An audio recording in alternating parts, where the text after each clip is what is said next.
Well, this is Norm Kessling, the Kentucky Derby edition of Spinning Out of the Turn. The big race is a mere 3 days away. The field has been entered, the post position's drawn, and we're all trying to figure out who's really going to win. The best way to do that? Go through the list and eliminate. You got to cut down from 20. So without much fanfare, my cuts immediately were number 1, Frisian Fire, Free Drop Billy number 2, Promises Fulfilled 3, these are all out, Lone Sailor 8, My Boy Jack 10, Entice 12, at one time I really liked him, but he's out. Bravazzo, Instilled Regard, the 15, Solomini, and Noble Indy. I don't see any of them coming in the top 3, 4, 5, what have you.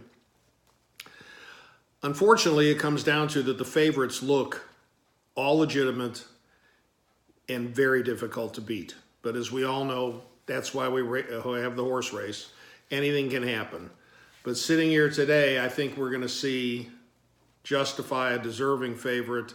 Mendelssohn, we're not quite sure what he is, but it certainly looks to be spectacular. Bolt d'Oro, who's kind of flying under the radar, and I would not be a bit surprised if he would run well and win. And the 4th horse up at the top is Audible. Florida Derby winner has done nothing wrong. There's no reason to put him behind any of these. So those 4 start at the top of the pack. I'll pick Justify, but I'm not going to bet Justify because the odds are going to be poor. Mendelssohn, a lot to overcome. We've heard it all. He's never run against 20 horses. He has shipped before to the U.S., so that shouldn't be a problem.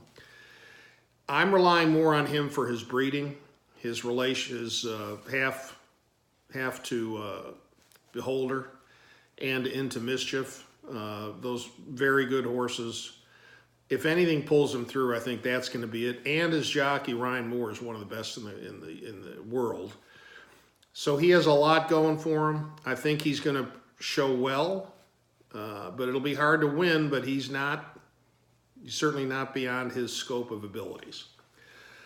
But from a betting standpoint, there's 3 that I would look at, and primarily because you're equating their odds for value and their skills, what they can do. And the 3 horses that come together to have the most likely favorable odds to bet on and have the ingredients, if you will, or the class or the experience or the talent to win are these 3. And that would be the horse I mentioned before, Bolt d'Oro. He could be 10-1, which is incredible if he's 10-1. Go to the bank.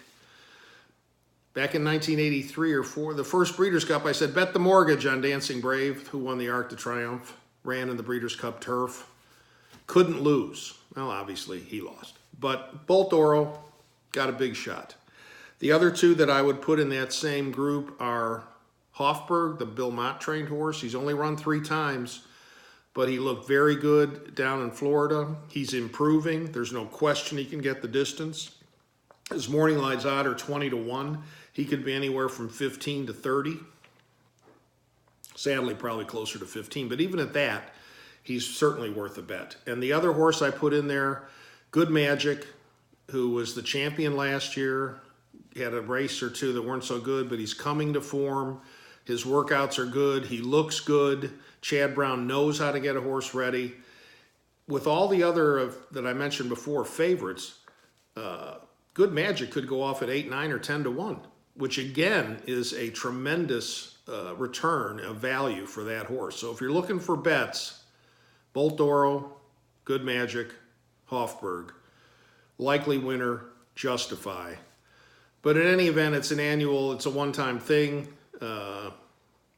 one-time race. So it's exciting regardless of who wins. As Dan Fogelberg said, it's the chance of a lifetime and a lifetime a chance. It's you can't beat Kentucky Derby Day.